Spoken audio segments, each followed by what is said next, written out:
Primetime local news, serving the Lakeland and Midwest regions. All right, welcome everybody to another edition of Primetime Local News. Connor Chan filling in for Mikhail Henschel, as well as with Elise Darwish as always. So we have a lot coming up on the show today, including our question of the day, which is, are you up to your vaccinations? And took to Facebook as well, and it's a very important topic, of course. The survey that was done a few days ago, many people are thinking that it should be mandatory. Absolutely, for sure. And being up to date, it also includes like travel. When you travel to different places, you kind of have to get those hepatitis B shots and all that good stuff. But yeah, it's important. It's needed. So I don't travel as much as you do, but I feel like I probably should still do that as well. We'll have all this and more coming up later on in the show, but right now let's head over to Brett Holden, who's down at the Root. We are here at the Root, where tonight is phase 2 of the downtown area redevelopment plan. You can come down and see all the different plans that they have kind of in place for what's coming up for the city of Lloydminster. We can also come down and voice your opinions as well on some things you would like to see downtown here. So we'll have a little bit more coming up from here at the Root. We'll be talking to just also some of the guys who are involved with just the redevelopment as well. So that'll be coming up. Let's head back into the studio where Elise has a look at your local news. Entrepreneurs now have a space to rent here in Lloydminster for their business needs. Before, the Dreamforce office was a place where people could go and share the space and work, but due to some high demand, some changes have been made. They were really wanting to see the space used kind of as a one-off meeting space, or where they could come do strategic planning or different activities like that with a bigger group. So we've changed it so that now it's able to be rented by the day or the hour. The rate is $20 an hour or $100 a day for the whole space, which includes added bonuses. And so that includes the whole space. There's Wi-Fi, coffee, tea. We are available if it is entrepreneurs or anybody who's just coming in and needs some additional coaching or assistance or anything like that. If you are interested in renting the space, visit startuployd.com. And the annual Pride of the Prairies Bull Show and Sale is celebrating its 100th year anniversary this year. This year's sale will be held on March 3rd and 4th and will feature 6 breeds of cattle, including Hereford and Angus. There will also be a ceremony to recognize the 100th year of the sale. On Sunday afternoon, we have our Bulls show, and following the show, we're going to have a short program to celebrate the last 100 years. So we have dignitaries that will be in attendance. We have a slideshow presentation and a couple other presentations just to mark this auspicious event. The support of the Lloydminster community is one of the main reasons why this event has been able to reach its 100th year. It's been a long journey, and it wouldn't have been possible without the great support of the community, of both, like I said, the buyers and the sellers that have supported us this whole time, and just everyone that's come out, the volunteers, the sales staff. Really, it's taken a lot of hours and a lot of hard work, but it's very exciting that we've reached this milestone. The show is free to attend and will begin Saturday with the steer show, followed by the bulls on Sunday afternoon. A full schedule can be found on the Lloyd X website. And now we're going to go to Brett Holden, who is live on location tonight at the Root. We are here at the Root, where tonight the downtown area redevelopment plan is going on, and now Matt Napick joins us now from O2. So let's talk about more about O2 and your guys' involvement here tonight. All right, thanks, Brett. So O2 Planning and Design is a firm based out of Calgary, Alberta, and we bring together landscape architects, planners, urban designers, landscape ecologists, GIS specialists. So we're kind of a medium-sized company, and so we deal with design everything from small parks up to major regional landscape plans and everything in between, including like a downtown area redevelopment plan like this. So let's talk about how everything came together with the city of Lloydminster, and just how everything's been so far and the next kind of steps for you guys. Sure. So we started this project at the end of last summer, and the first engagement where we started talking to people here in Lloyd was last September.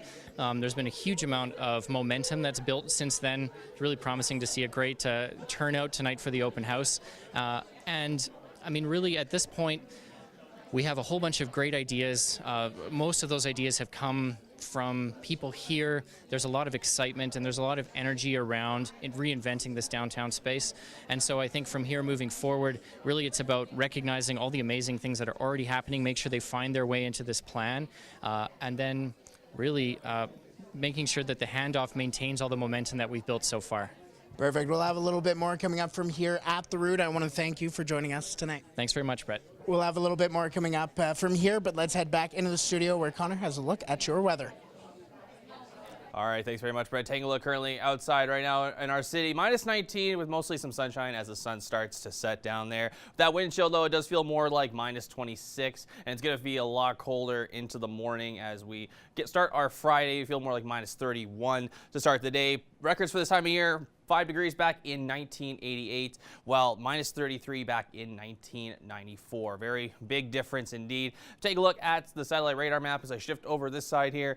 Cloud coverage will come in through Edmonton and in towards our area into tomorrow, as well as into the weekend, where we will see some possible chance of some flurry activity, which we'll have a little bit more details later on. No watches or warnings to report in the region after that whole 3 weeks of being in the extreme cold warning, which is always a pleasant sight to see as well. Take a look at some current temperatures. As I mentioned, minus 19 for us here in the border city, minus 6 out in Jasper, minus 8 in Edson, minus 19 minus 15 in Cold Lake, minus 14 in Athabasca, as well as take a look over to Saskatchewan, minus 20 in North Battleford, minus 19 in Saskatoon, and minus 20 out in Prince Albert. Let's take a look at some temperatures in the region as we go a little more in depth. Minus 23 overnight in North Battleford. It's going to be a lot colder than it was today, and of course it'll feel more like minus 35 into the morning, and then the daytime high at minus 12 tomorrow with some cloud coverage and a little bit of sunshine poking in there. Cold Lake, it's a little bit warmer overnight at minus 20. They're going to feel more like minus 26 with the wind chill as they head into the morning, but tomorrow they're going to be in single digits with some cloud coverage and minus 9 with that wind coming in from the south. Take a look at us here in the border city, minus 20 overnight. We'll feel more like minus 30 into the overnight, and then tomorrow minus 31 to start the morning off. It'll feel more like, and it'll be getting colder with that wind chill, so it'll feel a bit more like minus 20 tomorrow in the daytime high. And take a look at the next 3 days, minus 13 on Saturday, and then a big dramatic change on Sunday at minus 23. We'll have more weather and primetime local news coming up after the break.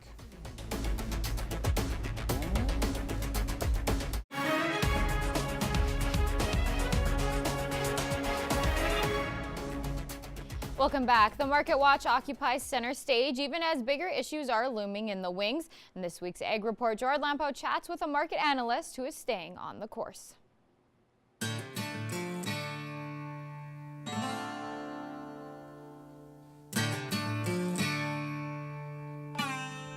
We'll hear more about it in 2019. A positive market outlook still holds for 2019. Market analyst Ann Wasco is breaking down the issues behind the numbers. And I think, finally we've got some good things to talk about in terms of these trade deals. Producers are eyeing the Asian markets and Japan, even as trade with the Americans remains at the top. Wasco says strong beef demand and trade are the key carryovers from 2018. Many producers are concerned about moisture and the need for hay, especially to the south. And then there's the big unknown. We all know we're in an environment where, trade tiffs and tariffs and all these kinds of things can come into a marketplace really quickly. And even if it's indirectly in terms of this China-U.S. issue and the steel and aluminum tariffs, but Canada kind of feels that when things aren't going well for the Americans. The relationship between the loonie and the greenback and the price of oil and its impact on cattle prices are other factors to consider. Because we're an export nation on the beef and cattle side, the lower the Canadian dollar vis-a-vis the U.S., it tends to be supportive to Canadian cattle prices, and the opposite if the dollar moves higher. So again, if you're an oil producer, you might want stronger oil prices, but it likely means a higher Canadian dollar. Another issue is African swine fever that's decimating hogs in China. Concern is growing about the spread of the contagion. Borders that close because of a disease issue.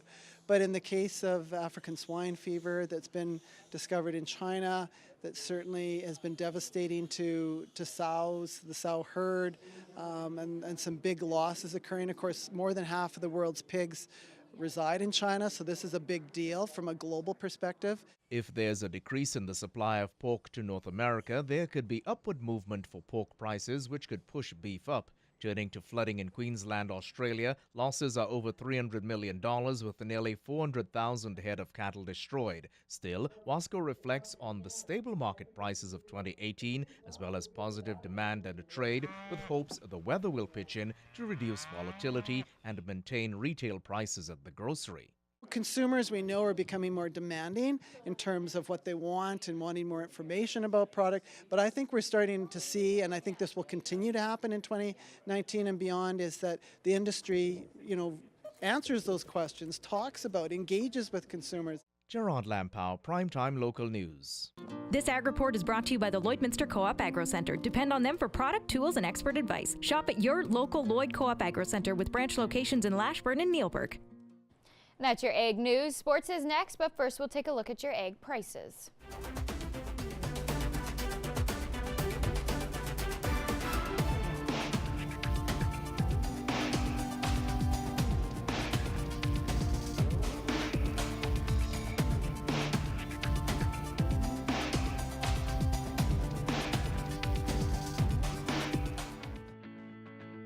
Every member of the City Centre Auto Body team has been through extensive training. We're constantly upgrading our team's education to reflect current collision repair technique.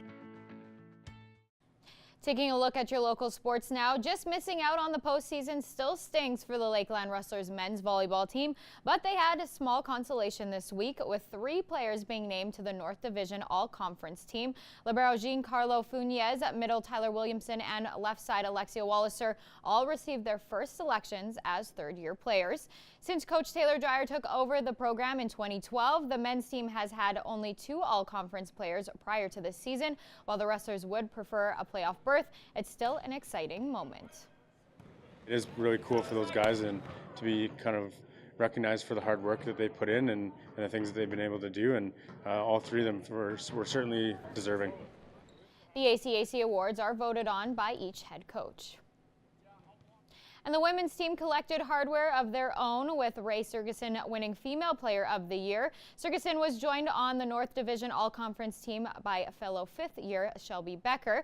This brings the total of all-conference selections between the two and Annika Koos to 10 over the past 5 years. The Rustlers have managed to find rest for key players, and Coach Austin Dreyer is encouraged by the recent results.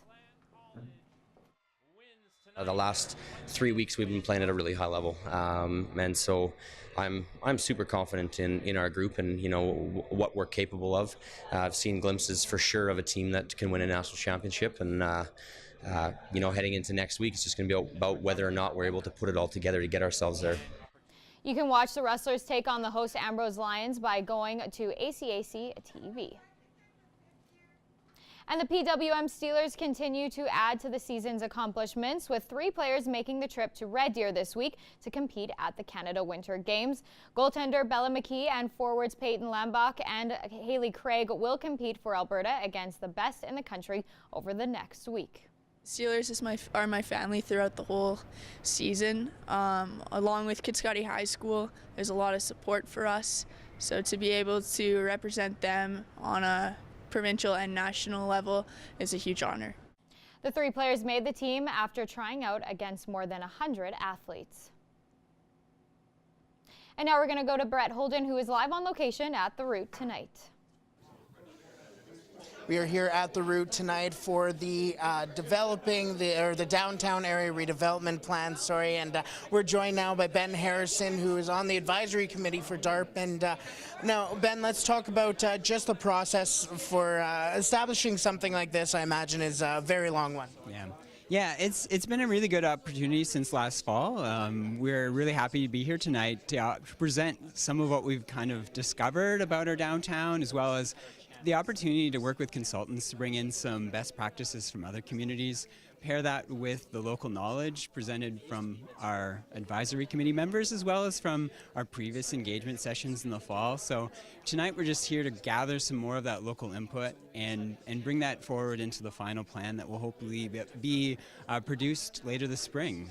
Now, this is phase 2 of the downtown area redevelopment plan, and let's talk about some things maybe you guys learned from the phase 1 and some of the things that you guys want to add into this phase here. Yeah, well, I think for this time around, we're really beginning to be focused on taking people's excitement as well as their concerns about our downtown and moving towards thinking about maybe some ways that we can take our plan and actually create some momentum.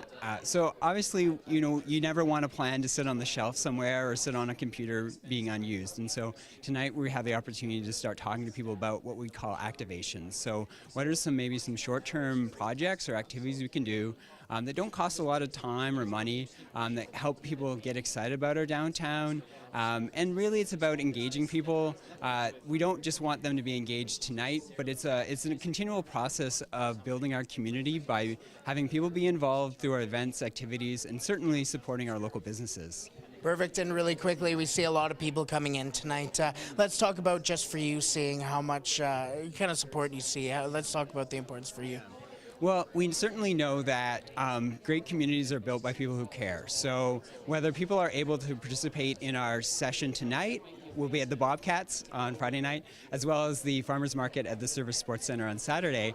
We also do want to remind people that the online survey is open until March 4th, so they can access that survey via the city's website. So participation, that concern for our community, that goes a long way in terms of building a really resilient, economically strong town. Perfect. Thank you so much for joining us, Ben. All right. Thank you. We'll have a little bit more coming up from here at the Root, where tonight the downtown area redevelopment plan is going on.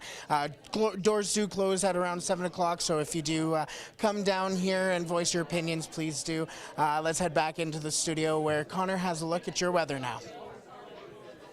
All right, thanks very much, Brett. Taking a look at this gorgeous weather shot sent to us by Jody of the beautiful forestry area here in the border city as well. But if you have any weather photos you want to share with us, send them to us on our PTLN Facebook page or send them to us at tvnews@newcap.ca. Let's get to some weather numbers now. Current temperatures for us here: -19 in Lloydminster and Marwayne, -18 in Vermilion and Vegreville, as you can't quite see as I'm blocking it, -13 in Edmonton as well as in Lac La Biche, -16 in Bonnyville. Down south there, Provost is sitting at -20, -19 in Macklin. As a shift over to quick Saskatchewan temperatures, -20 in North Battleford as well, -19 St. Walburg, -17 in Meadow Lake as well. Taking a look at some other temperatures around the region: -16 in Buffalo Narrows as well as the Loche, -23 down in La Ronge and in Flin Flon, -19 out in Wollaston Lake, -15 out in Grand Prairie, -13 Peace River as well as High Level, -10 in Fort Chipeway and -12 in Fort McMurray. Heading down south, more south rather, -19 in Lethbridge as well as in Medicine Hat,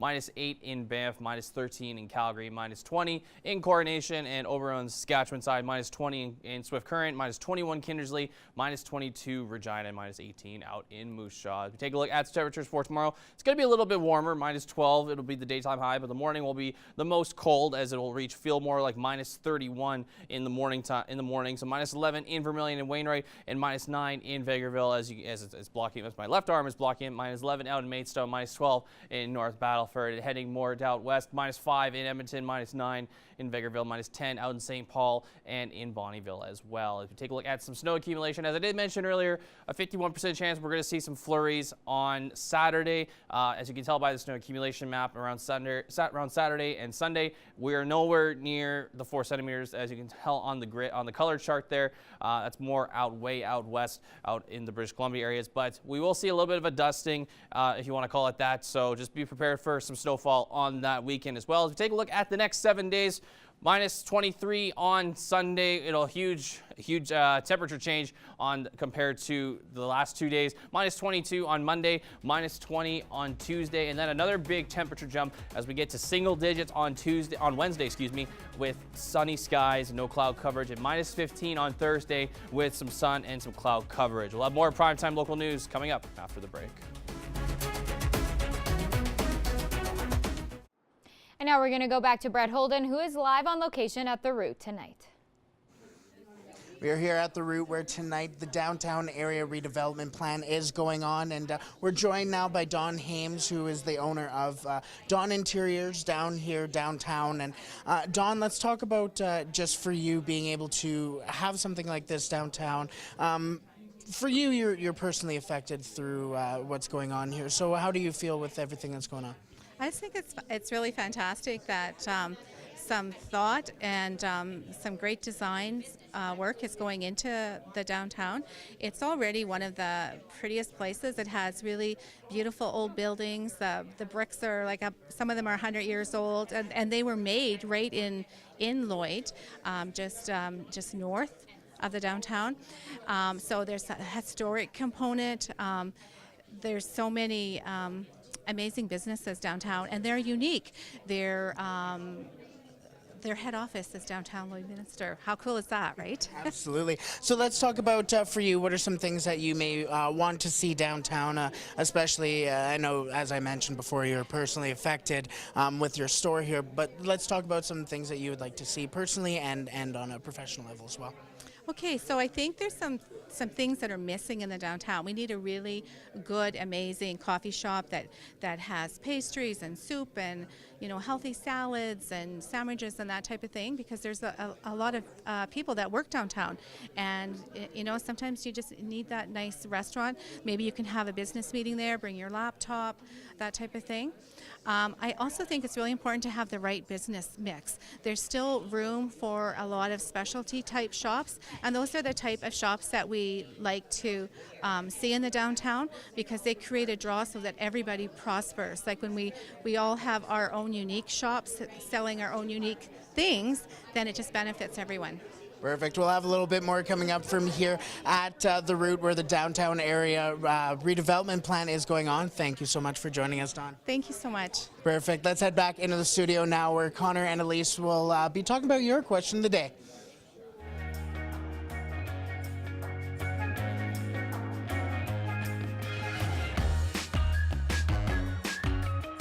All right, so we took to Facebook to ask our question of the day. Are you up to date with your vaccinations? Now, of course, you take vaccinations mainly to combat the flu with the flu shots. And of course, you know, when you travel, you take the Twinrix or many others as well. Of course, there was that measles outbreak that is happening out in that last story that we just saw. And then of course, you know, the survey about being mandatory in school. Now, I remember as a kid, we would get those flu shots. I'm sure we were talking this off camera that, you know, we did do that as well as kids, rather. Yeah, for sure. So yeah, I remember getting shots done at school up until I think like grade 5. Pretty much. Yeah. But because I had a fear of needles, I always had to go to the Medi Center. My mom had to take me separately because I'd pass out, and no one wanted to deal with that at school. But it's still important regardless to go if you're nervous or not, but it's important. So. Oh yeah, no, because of course we don't want anything outrageous or without any kind of outbreak, as we've seen over the past little bit here. Yeah. But we're going to move on to something quickly a little bit more lighthearted, and that is pets. And that's our pets of the week. And this is Rascal to start things off, submitted to us by Crystal. Up next we have Finnegan up high on the roof there, submitted by Jason. I like the head poking out there. This is Abby, submitted by Dawn. Very She's cute. got the balloon in her mouth. Yeah, blowing bubbles. President Pop.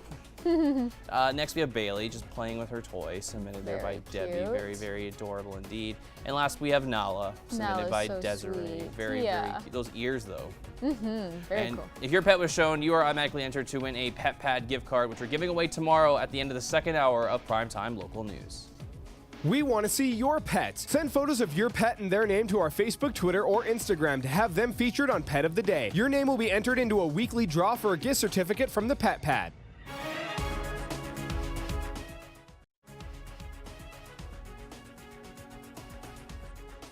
Furniture supplied by Furniture Gallery and Furniture House, downtown Lloydminster.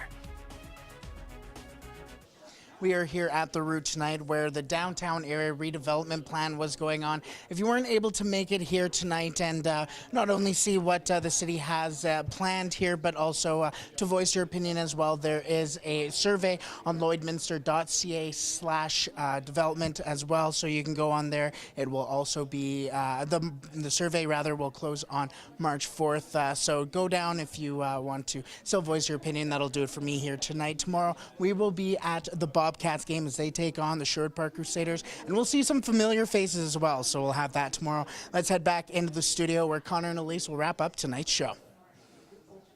All right, thanks very much, Brett. Taking a look at your 7-day forecast one last time. -12 tomorrow, -13 on Saturday with a 51% chance we'll get some snow there. Then a big dramatic increase of 10 degrees on Sunday, -23 on Sunday, -22 Monday, -20 Tuesday, -9 Wednesday in single digits there. All sunshine there, and -15 on Thursday with sun and cloud mix. I like. -9, it's coming. It's coming, but it's gonna feel like ages until it know, comes. But of course, we have those other few days of dealing with the cold. That's okay. We still haven't even hit second winter yet, so let's just Don't say that. Yeah. Don't say that. Well, you I'm did. sorry, it's true. I know. We live in Canada. It is true. But that's going to do it for us here this evening, folks. Thanks for watching. Have a great Have a good night.